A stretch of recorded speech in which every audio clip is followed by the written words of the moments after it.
World breaking and shocking news. ప్రపంచాన్ని సంబంధంలో ముంచెత్తుతున్న కొత్త వార్త. యేసు ప్రభు రెండవసారి భూలోకానికి మధ్యాకాశానికి వస్తున్నాడు. యేసు ప్రభు అట రెండవసారి మధ్యాకాశానికి వస్తున్నాడట, భూలోకానికి.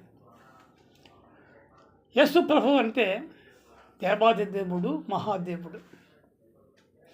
సర్వమానవ పాప వాళ్ళకి ఆయన రక్తం చెందించి రక్షణ తెచ్చినవాడు.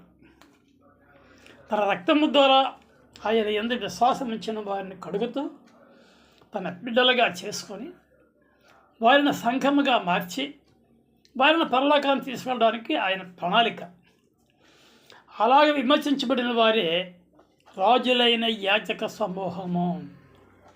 ఏసంటే ఎవరో నాకు తెలియదు.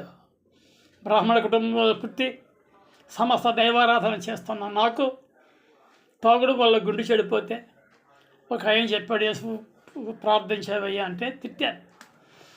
అయినా దీనిలో ఏమైనా నిజం ఉందేమో అని ప్రార్థన చేశాను. యేసు ప్రభు, నువ్వు దేవుడు అంటున్నారు, ఇది నిజమేనా? నువ్వే దేవుడు అయితే నా గుండెని బాగు చేసా, స్వస్థపరిస్తే నీకు సేవ చేస్తా అన్నారు. ప్రార్థించాను.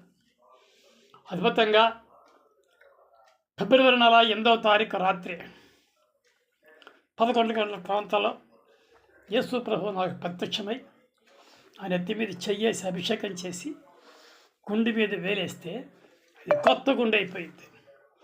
ఆ రోజు నుంచి నా జీవితం ఆశ్చర్యంగా మారిపోయింది. స్వస్థత వచ్చింది. దేవుడు నన్ను తన కుమారుడిగా అభిషేకించి యు ఆర్ మై సన్ అన్నాడు.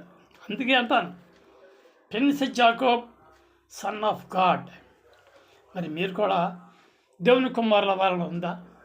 ఇంతే ఒకటే మార్గం, యేసు ప్రభుగా ప్రార్థన చేయండి. మీ పాపాలు క్షమించమని అడగండి, మిమ్మల్ని స్వస్థపరచమనండి. ఆయన మాట్లాడే దేవుడు, కనిపించే దేవుడు, స్వస్థపరిచే దేవుడు. ఏమంటారు?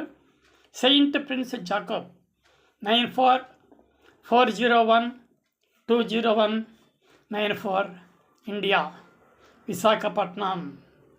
God bless you.